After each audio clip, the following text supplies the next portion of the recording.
que hemos empezado esta semana, ¿no? Y hoy día voy a terminar con el análisis de dos grupos de beta bloqueadores.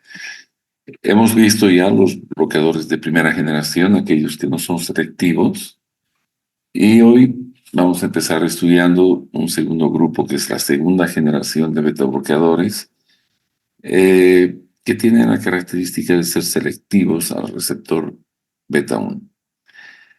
En este grupo también existen fármacos que son agonistas parciales, como el acebutolol, que tiene actividad intrínseca simpático-mimética. En nuestro medio no existe este fármaco, ¿no? Pero sí lo que hay es el atenolol y el bisoprolol. Bien, entonces vamos a empezar analizándolo a este grupo. Este grupo lo que tiene de ventaja es que no produce en dosis terapéutica un bloqueo de los receptores beta 2. Sin embargo, lo que sí hay que tener en cuenta es que si pasamos la dosis terapéutica, el bloqueo beta 2 también va a suceder. Entre los que en nuestro medio tenemos son el atenolol y el bisoprolol. Estos van a ser los fármacos de los cuales va a girar esta pequeña charla que les voy a dar. Normalmente son parte de este grupo los que lo hacen solo a nivel de los receptores beta 1. Pero también existen en el grupo de tercera generación fármacos que son selectivos para bloquear el receptor beta 1. Además de otros efectos o otras acciones que potencializan su efecto cardiovascular, como son, por ejemplo, el nebivolol y el ceriprolol, que además tienen efectos sobre eh, otros blancos biológicos, digamos. El más cardioselectivo de todos es el nebivolol, es decir, el que nos puede bloquear más selectivamente el receptor beta 1.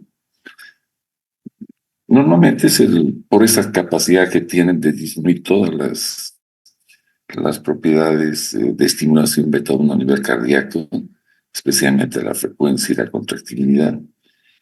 Y la disminución de la liberación de la renina es que estos fármacos tienen pues un efecto bastante interesante para tratar la hipertensión arterial, la enfermedad arterial coronaria, ¿no? Las anginas de pecho, las taquicardias severas que pueden acompañar a la tormenta tiroidea, la ansiedad. Y una de las indicaciones que es también un poco hasta ahora controversial en términos de en qué momento se debe usar son en la insuficiencia cardíaca congestiva. Dentro de este grupo de los bloqueadores selectivos, el metoprolol y el bisoprolol son fármacos que podemos utilizarlos. Se ha demostrado que el uso de beta bloqueadores, una vez estabilizado el paciente con insuficiencia cardíaca, le prolongan la vida. Son fármacos que van a hacer la diferencia entre los que logran aceptar los beta bloqueadores sin producir descompensaciones u otros efectos, hacen la diferencia de los pacientes que sí aceptan y toleran los beta bloqueadores, pues la sobrevida y el pronóstico mejora enormemente.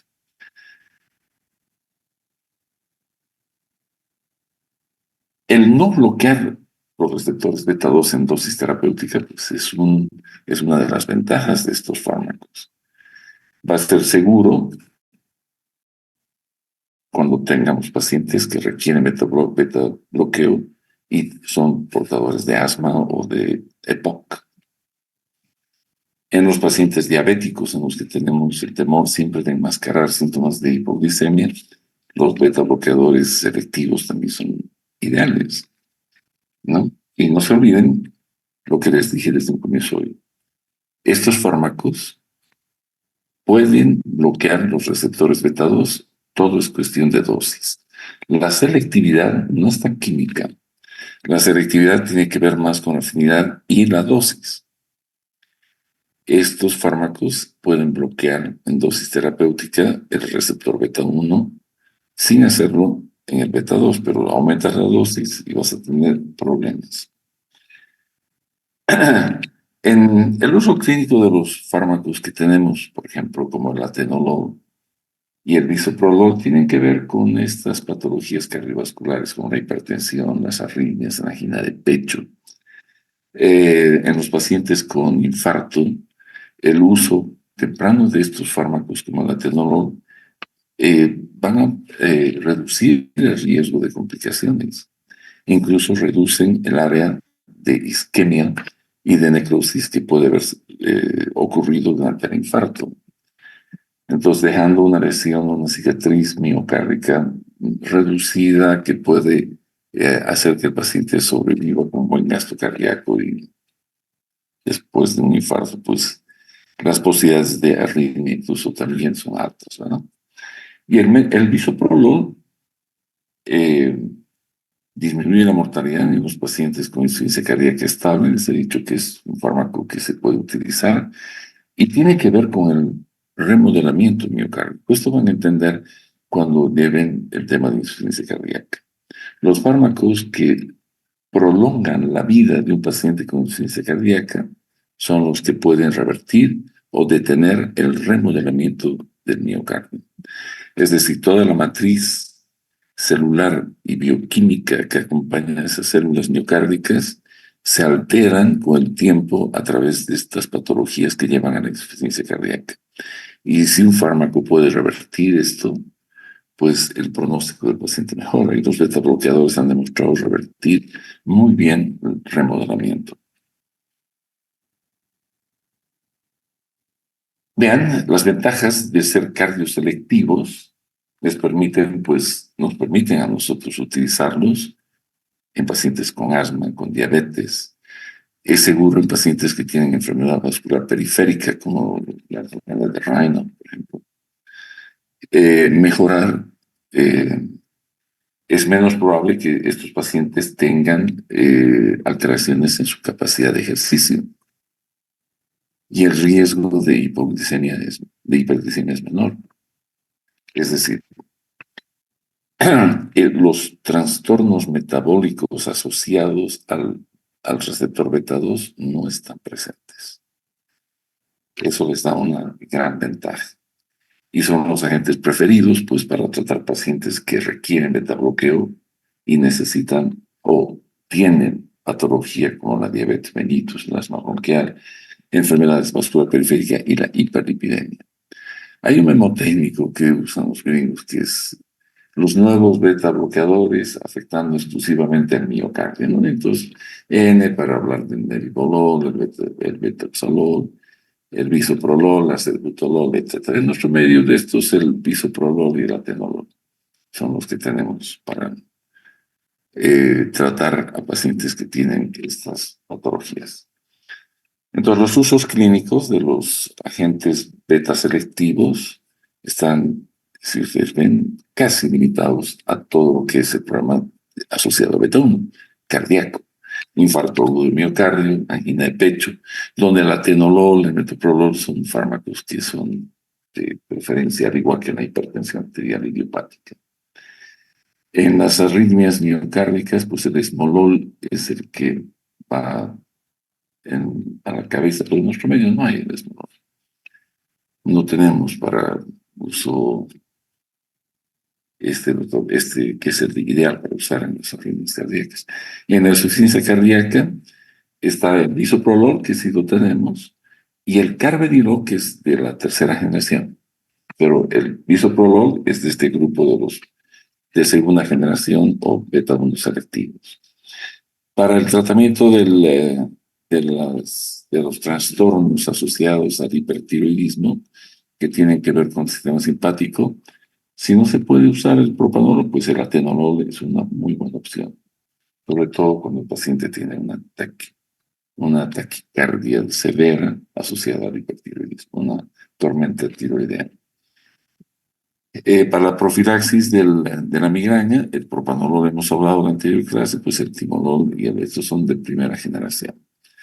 En el glaucoma también hemos dicho el timolol, en las varices esofágicas el propranolol. Bueno, aquí lo que estoy añadiendo simplemente son los fármacos de segunda generación en patologías cardiovasculares, donde la hipertensión, la angina de pecho, el infarto, la arritmia y la insuficiencia cardíaca, pues entran ahora en la arena terapéutica.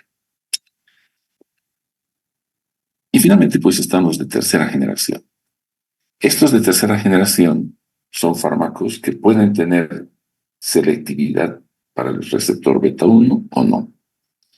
Los que no tienen selectividad y bloquean tanto beta 1 como beta 2 y alfa 1 son el carvedilol y el labetalol.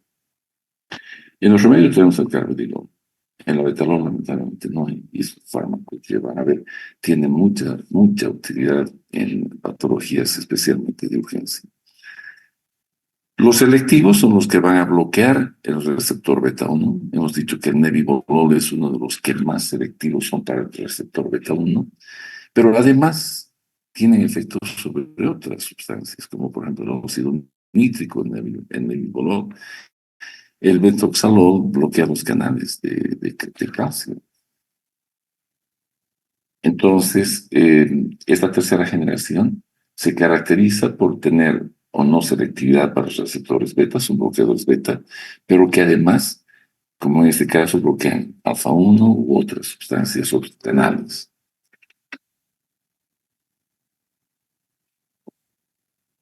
Son útiles, vean, para tratar la hipertensión en la enfermedad vascular periférica, en la hipertensión en el embarazo, las emergencias hipertensivas para evitar el daño de órganos terminales como los accidentes cerebrovasculares hemorrágicos o cualquier otra lesión renal o cardíaca, pues el abetalol es uno de los fármacos que más se utiliza en esto.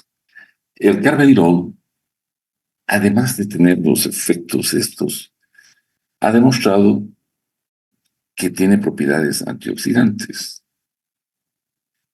antiapoptóticas, es decir, evita la muerte de los miocitos, evita el fenómeno oxidativo o ese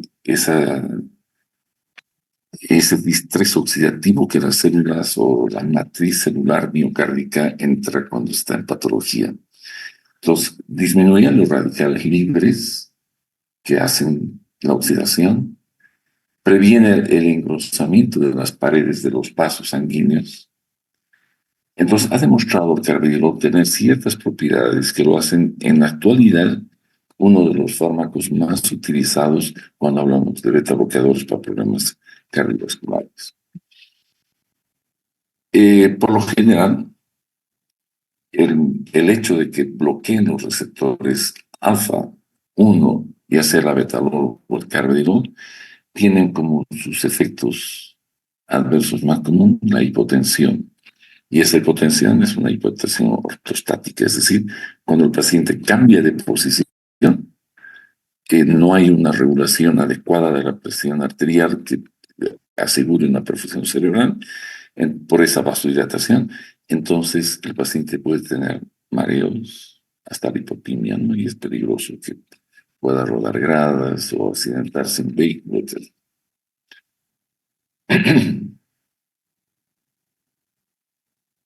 Entonces, los de tercera generación pueden ser cardioselectivos o no selectivos y producir vasodilatación por algún mecanismo. Y hemos visto que la betalol y el carvedilol lo hacen a través del receptor beta 1. Y los otros, miren, existen el carvedilol, además de producir bloqueo beta 1, alfa 1, perdón, y beta, bloquea los canales de calcio. El bopinolol bloquea, además de beta 1, beta 2. El óxido nítrico es incrementado en su liberación más un beta bloqueador por agentes como el nebivolol y el nipradidol. El nebivolol hay en los remedios, un fármaco que además es antioxidante y tiene bastante utilidad para tratar problemas como lo hace el carvedilol, pero el carvedilol es el fármaco en la actualidad, el número uno, digamos, para esto. El tilisolol, además de bloquear los receptores beta, tiene la capacidad de abrir los canales de potasio, produciendo una hiperpolaridad de las células. En este cuadro lo que pretendo que ustedes vean es el panorama de los efectos extras que los beta bloqueadores tienen de este grupo, incluso los del segundo grupo, ¿no? Vean, fármacos que bloquean receptores beta y que son agonistas parciales, por ejemplo, que tienen actividad intrínseca simpático-mimética. Se los llama antagonistas con actividad simpático-mimética intrínseca. Ahí están el ceviprolol, hasta el labetalol está metido ahí, el acebutolol, pero el más importante, el que más efecto tiene de simpático mimético intrínseco es el pindolol. ¿Y cuál es la ventaja de estos fármacos? Que al bloquear el receptor beta 1, como tienen cierta actividad estimulante al beta 1, la bradicardia que produce es menos intensa. Esta es una ventaja relativa en algunos pacientes, ¿verdad? Por ejemplo, en un paciente infartado, esto está contraindicado, pues no podemos utilizar un agonista parcial porque no nos interesa que ese corazón aumente su frecuencia y sea más demandante de oxígeno, lo que le está faltando es oxígeno. Y si le aumentamos la demanda, va a incrementar el área de necrosis y vamos a tener más problemas. El beta bloqueador también, además de los efectos estos que hemos mencionado, puede bloquear canales de sodio. Esto le va a dar un efecto de anestésico local o estabilizante de membrana, ¿no? Que así se llama. Y dentro de estos están el betoxalol, la betalol, la cebutolol, etc. Estos, incluso el propanolol, tienen un efecto anestésico local. No se olvide que la transmisión nerviosa se debe a un influjo y eflujo de sodio y de potasio, que es la transmisión nerviosa a través del axón. Si esto se bloquea, como lo hacen los anestésicos locales, pues hay anestesia. Y esto está contraindicado, por ejemplo, cuando uno de estos fármacos usas en gotas para un glaucoma, estás haciendo que la conjuntiva pierda su sensibilidad, el parpadeo disminuya y puede haber un daño severo a nivel de la córnea por el efecto anestésico. El carvedilol y el propanolol tienen el máximo efecto sobre estos canales de sodio.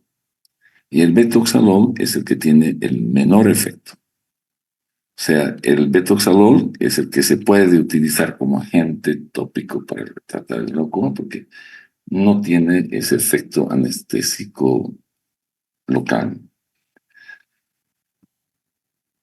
Estos son todos los posibles efectos que pueden tener estos fármacos. Vean, la producción de óxido nítrico puede ser bloqueado por el ceriprolol, el nebivolol. El más importante acá, para que creo que deben acordarse, es el nebivolol. Obviamente que el ceriprolol también, el carteolol, el propindolol. Agonistas beta 2. Además de ser antagonistas, pueden ser agonistas beta 2, como el ceriprolol, el carteolol y el bopindolol. Los antagonistas alfa, que les he mencionado, los más importantes y en grandes mayúsculas, carvedilol y la betalol. Bloqueadores de canales de calcio, el carvedilol. Bloqueadores de potasio, el bloqueo de canales de potasio, el tilisolol. Y como antioxidante, el carvedilol. Se ven, es un conjunto de acciones que en algunos casos son beneficiosos para el paciente, especialmente cuando además del bloqueo del receptor beta uno necesita vasodilatación. La mayor parte de estos efectos lo que hacen es producir vasodilatación. por diferentes mecanismos, ¿verdad? Ya sea por bloqueo alfa, por liberación de óxido nítrico, por bloqueo de canales de potasio o de canales de calcio, y finalmente por un agonismo beta 2. Hemos dicho que beta 2 produce vasodilatación a nivel del músculo estriado.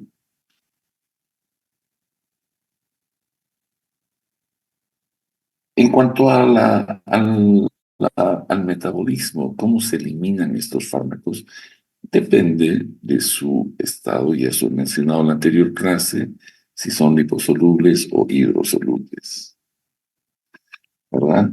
Los que son liposolubles tienen que pasar a ser hidrosolubles por un metabolismo hepático. Y normalmente el propanolol, el metoprolol y el labetalol, estos que están en mayúsculas sobre todo, pasan casi un 100% metabolizados a nivel hepático. Mientras que los hidrosolubles, como el atenolol, nadolol, satolol, estos se eliminan tal cual por vía renal. Y hay pues intermedios, fármacos que son más o menos liposolubles o hidrosolubles y tienen, como en el caso del bisoprolol, un metabolismo al medio, pues son metabolizados a nivel del hígado, pero también son eliminados sin cambios a través del riñón. Los fármacos como el labetalol y el carvedilol, normalmente el labetalol se puede administrar por vía oral, pero generalmente se administra por vía parenteral cuando se lo usa químicamente. Y su vida media es corta y va a depender del tipo de patología que están manejando para el tiempo que se va a usar. El carvedilol se usa cada 12 horas. Vienen comprimidos de 6.5, se puede empezar, bueno, dependiendo de la patología, con la mitad, con 3.25, y se puede llegar hasta 12.5, ¿no? Hasta 13 miligramos, 12.5, parece que es el doble, 6.5 son 13 miligramos, ¿no? Los selectivos, estos que no son como el nebivolol, el celiprolol, etcétera, estos fármacos tienen algunos, el nebivolol por vía una bomba de infusión y normalmente miden una vida media pues muy cortita, ¿no? Pero se va dando una infusión permanente para el tratamiento de algunas condiciones. El resto pues es información que ustedes van a ver, no se las voy a leer. Las indicaciones de los fármacos estos de tercera generación: la hipertensión arterial, la enfermedad arterial coronaria, la insuficiencia cardíaca congestiva, la angina de pecho y el infarto agudo del miocardio. El carvedilol, como ya les he mencionado, es un fármaco que, además de bloquear los receptores alfa-1 y beta-1, disminuye la mortalidad de los pacientes. Esto porque tiene propiedades antioxidantes y disminuye el remodelamiento del miocardio. Las aplicaciones, otra vez, cardiovasculares: infarto, hipertensión arterial, preeclampsia en mujeres, el labetalol; en la insuficiencia cardíaca, el carvedilol, el bisoprolol; en las emergencias hipertensivas, el labetalol; en la disección de la aorta, una patología altamente mortal, peligrosa, el labetalol; en el feocromocitoma que hemos hablado en la anterior clase, en esta, cuando hemos hablado de los antagonistas alfa, hemos dicho que se bloquea secuencialmente al simpático. Se empieza usando un bloqueador alfa no selectivo como la fentoramina y luego se usa el labetalol para el bloqueo beta, antes de intervenir al paciente por el tumor suprarrenal, que es el feocromocitoma, que lanza grandes cantidades de catecolaminas al torrente circulatorio. para el análisis que ustedes van a hacer en su aprendizaje, porque yo estoy seguro que no aprenden cuando yo hablo, simplemente les estoy seleccionando la información que quiero que lean para cuando tengan que introducir estos conocimientos en sus esquemas mentales y vayan a un examen. Para entender el por qué estos fármacos están indicados en la hipertensión arterial, en angina, la profilaxis de arritmias, taquicardia supraventricular y todo lo que ven acá, y los fármacos que se usan tienen una explicación. Y esto tiene que ver con todas las funciones que son disminuidas por estos bloqueadores que tienen que ver con el receptor beta 1 y algunas veces incluso con beta 12.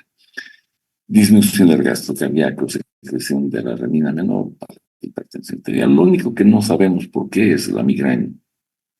En la migraña la profilaxis se hace con el propranolol, pero ¿qué mecanismo es el que hace que la migraña no se produzca? Porque es una inflamación periarterial cerebral en la que los latidos cardíacos desencadenan estímulos dolorosos.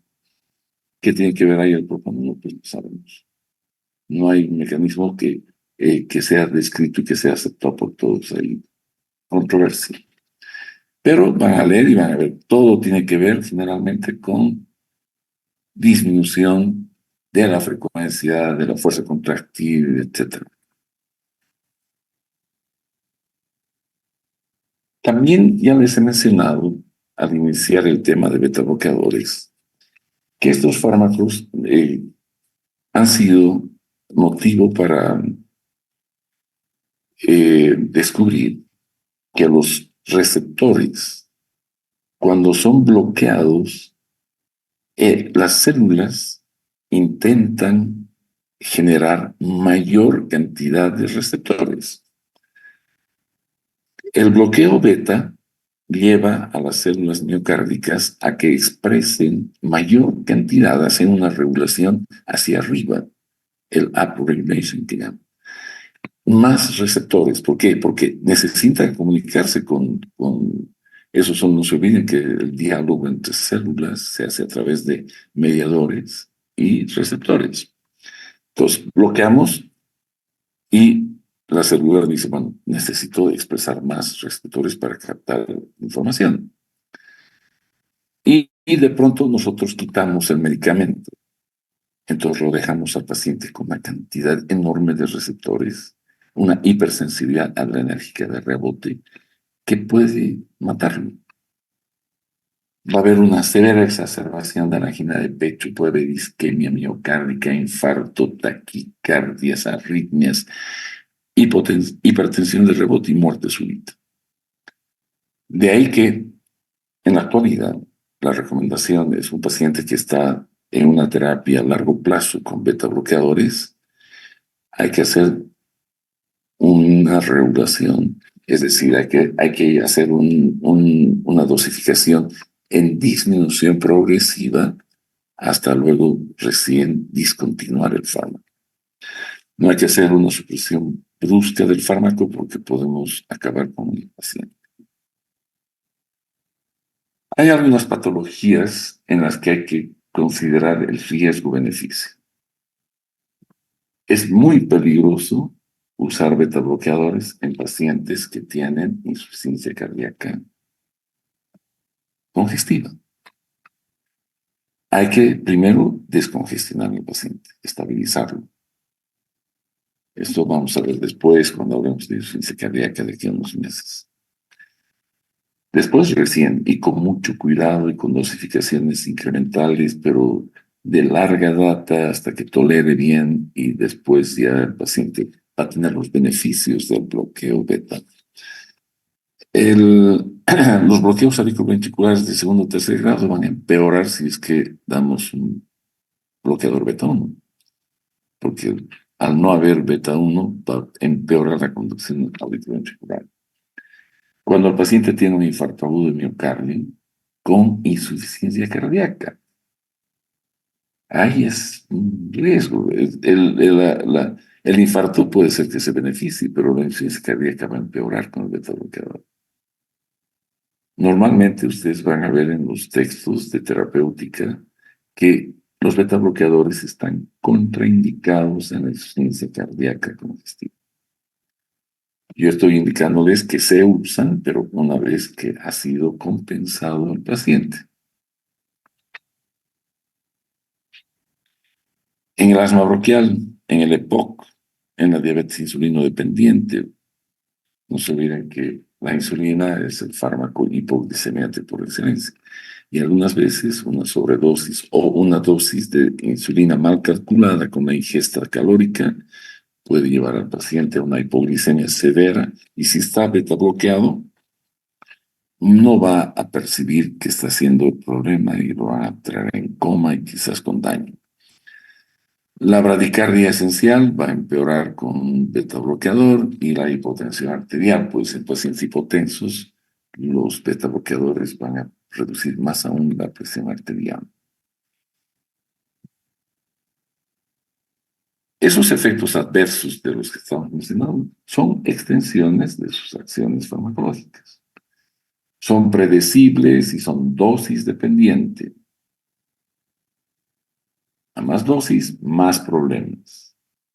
Y no se olviden que cuando bloqueamos beta 1, a más dosis vamos a bloquear beta 2. Y si estamos usando fármacos de primera o tercera generación que no son selectivos, estamos bloqueando beta 1, beta 2 con todas las extensiones de efectos que pueden ocasionar este bloqueo.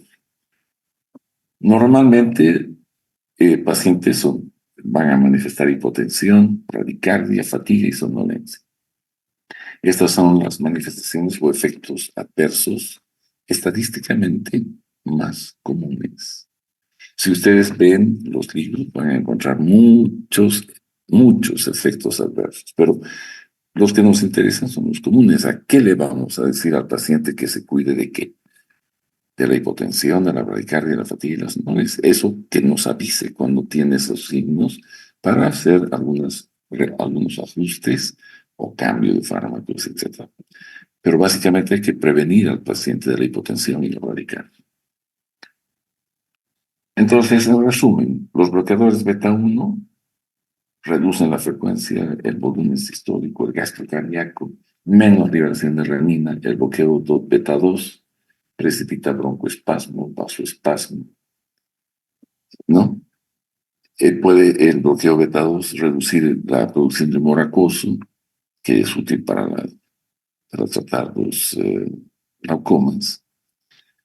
Los efectos metabólicos pues bloquean la glucogenólisis, la gluconeogénesis, aumentan el mal colesterol y los triglicéridos, ¿no? Cosas que son importantes, que pongo así un resumen rápido para que no se me olviden. Voy a mostrarles en el simulador una cosa simple, sencilla, antes de continuar, porque me interesa que fijen algunas cosas, ¿ya? Lo primero, vamos a quitar solo un canal, que es el de la presión venosa central, y voy a dejar 4 canales, que son la presión arterial, voy a dejar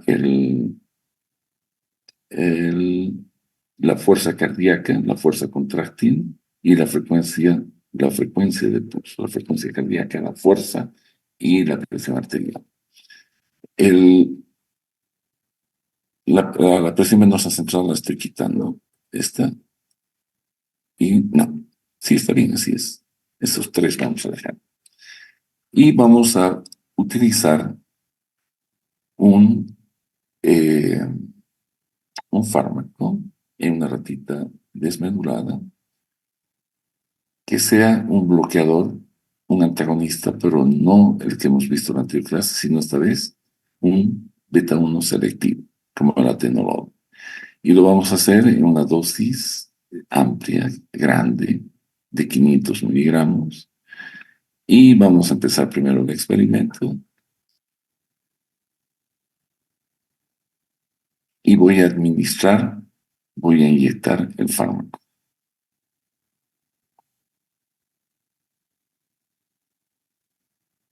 Voy a detener. Aquí me dice que he utilizado el atenolol, 500 miligramos. No ha habido ningún cambio en la frecuencia del pulso, no ha habido ningún cambio en la fuerza contráctil y no ha habido ningún cambio en la presión arterial. ¿Esto por qué? Porque el atenolol es un antagonista farmacológico que carece de efectos propios. Y en un animal desmedulado no existen mecanismos homeostáticos que regulen nada. O sea, estamos viendo exactamente lo que es esto, un antagonismo farmacológico. Se une al receptor, no produce ningún efecto farmacológico. Ahora veamos qué pasa con un animal intacto. Vamos a usar un animalito intacto, vamos a quitar la presión venosa central y esta más. Y vamos a quedarnos con esos tres. Y vamos a empezar el experimento. Y voy a administrar, una vez que se estabilicen el registro de estas tres variables o variables hemodinámicas, el atenolol, en la misma cantidad de 500 miligramos. Inyecto el fármaco y observen lo que pasa. En primera instancia, hay una disminución de la presión de la resistencia vascular periférica. Hay una disminución de la fuerza contráctil, que hemos hablado ya, ¿no? Hemos dicho, estas son las causas por las que sirven para la hipertensión arterial, para la angina de pecho, para el infarto. Puede haber cierta actividad de incremento de la frecuencia del pulso debido a la caída de la presión arterial. Pero los efectos beneficiosos son marcados cuando disminuimos la presión arterial, la fuerza contráctil del miocardio. Una forma simple de demostrar el efecto bloqueador del atenolol en el receptor beta 1 es utilizando un agonista con una ratita desmedulada. Si desmedulamos a un animalito y quitamos la presión venosa central y la fuerza del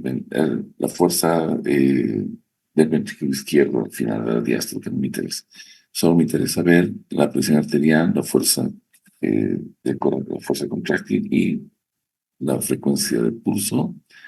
Vamos a administrar un fármaco que ya lo hemos visto la anterior semana, que es la isoprenalina, es un agonista beta. Este estimula tanto los receptores beta 1 como beta 2.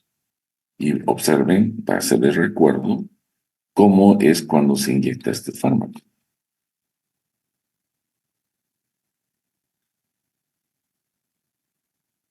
Vean cómo el beta 1 incrementa la frecuencia, la fuerza contráctil, y el beta 2 hace caer la presión diastólica, la resistencia vascular periférica, lo que también va a contribuir en cierta forma en animalitos que no están desmedulados, habría una mayor eh, frecuencia cardíaca. Pero esto es lo que sucede con la estimulación beta 1. Estos dos al menos, beta 1 y estos beta 2. Ahora, no se olviden de esto y de esto. Voy a hacer el mismo experimento, pero voy a premedicar al animal con atenolol. Y luego voy a introducir recién la isoprenalina. Entonces vamos a quitar estos dos canales. Listo. Voy a utilizar primero el antagonista atenolol para bloquear los receptores alfa. Y lo voy a hacer en la dosis que hemos usado de 500 miligramos. Inyecto, no va a pasar absolutamente nada. Luego me voy al agonista y voy a seleccionar la isoprenalina. Y la isoprenalina hemos inyectado en dosis de 10 microgramos kilo peso. Y ahí va.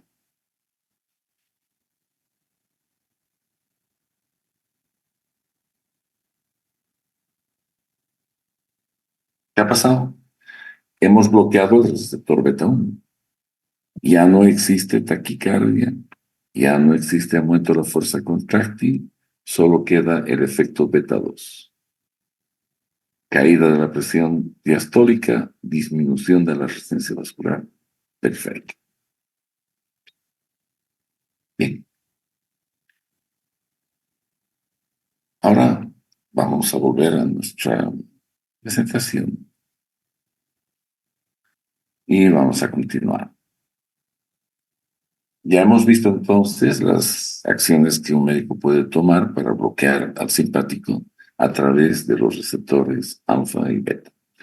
Ahora vamos a ver rápidamente los fármacos que interfieren con la conducción o la actividad simpática, induciendo la depresión de catecolaminas, interfiriendo la síntesis o la transmisión de impulsos. Entonces, estos son los simpaticolíticos de acción, digamos, indirecta.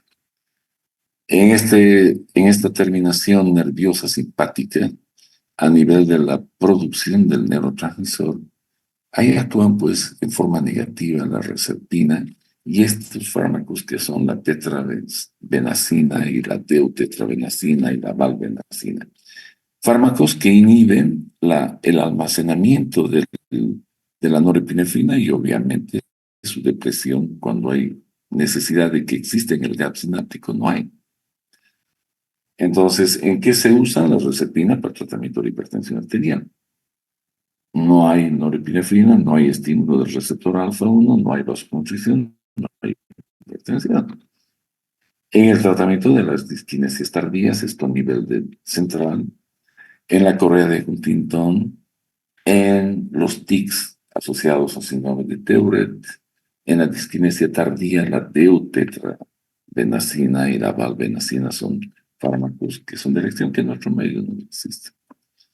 Pero ustedes tienen que saber que existen estas posibilidades. La tirosina como el